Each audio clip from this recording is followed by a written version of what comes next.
Hi, welcome to 3 roses kitchen. இன்றைக்கி நம்ம என்ன செய்ய போகிறோம்னு பார்த்தீங்கன்னா, சூப்பரான ஒரு பொட்டேட்டோ சிப்ஸ் தாங்க செய்ய போகிறோம். எப்படி செய்கிறதுன்னு வாங்க வீடியோக்குள்ளே போய் பார்க்கலாம். வீடியோக்குள்ளே போகிறதுக்கு முன்னாடி ஃபஸ்ட் டைம் நம்ம சேனலை பார்க்குறதா இருந்தால் சேனலை சப்ஸ்கிரைப் பண்ணிக்கோங்க. மறக்காமல் லைக் பண்ணிட்டு உங்கள் ஃப்ரெண்ட்ஸ் அண்ட் ஃபேமிலி மெம்பர்ஸ்க்கு ஷேர் பண்ணுங்கள். வாங்க இப்போது வீடியோக்குள்ளே போய் பார்க்கலாம்.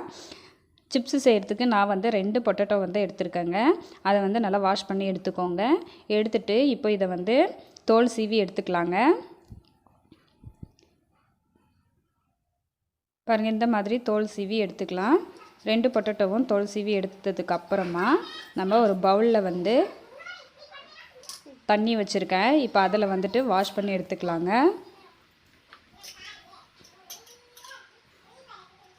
இந்த மாதிரி நல்லா வாஷ் பண்ணி எடுத்துக்கோங்க. இப்போ வாஷ் பண்ணதுக்கு அப்புறமா நம்ம இந்த மாதிரி ஒரு காட்டன் கிளாத் வச்சு அதில் இருக்கிற தண்ணி எல்லாம் இந்த மாதிரி தொடச்சி எடுத்துக்கலாங்க. டிஷ்யூ பேப்பர் இருந்தால் அதுவும் யூஸ் பண்ணிக்கோங்க. அதுலேயும் இந்த மாதிரி தொடச்சி எடுத்துகிட்டு இப்போ நம்ம இதை வந்து சீவிக்கலாங்க.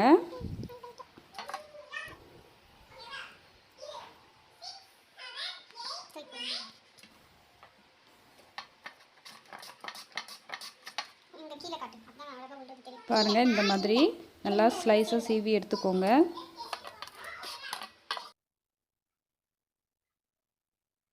நான் வந்து இன்றைக்கி 2 பொட்டேட்டோ எடுத்துக்கிறதுனால 2மே சீவி எடுத்துக்க போகிறேன்.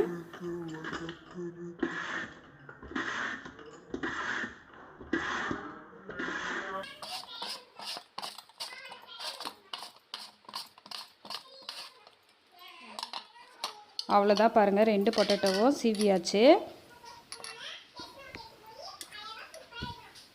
பாருங்கள், இந்த மாதிரி சீவி எடுத்துக்கோங்க. இப்போ வந்துட்டு ஒரு கடாயில் நான் ஆயில் வந்து ஊற்றி வச்சுருக்கேங்க. ஆயில் வந்து நல்லா சூடாயிடுச்சு.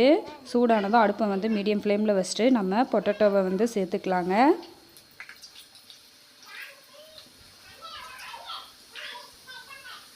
இந்த மாதிரி உங்களுக்கு கடாயில் எவ்வளோ சேர்க்க முடியுமோ அந்தளவுக்கு தகுந்த மாதிரி நீங்கள் சேர்த்துக்கோங்க. சேர்த்துட்டு இப்போ திருப்பி போட்டுக்கலாங்க. முக்கியமாக ஸ்டவ்வை வந்து மீடியம் ஃப்ளேமில் வச்சு பொரிச்சு எடுத்தால் தாங்க நல்லா கிறிஸ்பியாக வரும். இந்த மாதிரி ஒவ்வொன்றா திருப்பி விட்டு நம்ம பொரிச்சு எடுத்துக்கலாம். எண்ணெயோட சலசலப்பெல்லாம் அடங்கினதுக்கப்புறமா நம்ம எடுத்துக்கலாம்.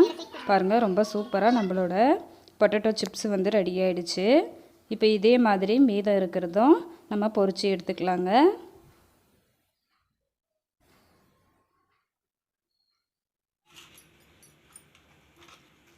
இப்போ நான் ஒன்று எடுத்து நுணுக்கி காட்டுறேன் பாருங்கள். ரொம்பவே சூப்பராக நுணுங்கி வருது. அந்தளவுக்கு நல்லா கிறிஸ்பியாக இருக்குது நம்மளோட பொட்டேட்டோ சிப்ஸுங்க. இப்போது நம்ம பொரிச்சு எடுத்த சிப்ஸு சூடாக இருக்கும்போதே மசாலா வந்து சேர்த்துக்கலாங்க. தேவைக்கேற்ற அளவுக்கு உப்பு வந்து சேர்த்துக்கலாம். சேர்த்துட்டு காரத்துக்கு தகுந்த மாதிரி மிளகாத்தூள் வந்து சேர்த்துக்கோங்க. சேர்த்துட்டு இப்போ இதை வந்து நல்லா குலுக்கி விட்டுக்கலாங்க. எல்லா சிப்ஸ்லேயும் படுற மாதிரி நம்ம மிக்ஸ் பண்ணி விட்டுக்கலாம். அவ்வளோதான், நம்மளோட சூப்பரான சிப்ஸு வந்து ரெடி ஆகிடுச்சுங்க. கண்டிப்பாக நீங்களும் ட்ரை பண்ணி பார்த்துட்டு உங்களோட கமெண்ட்டை சொல்லுங்கள். தேங்க்ஸ் ஃபார் வாட்சிங்.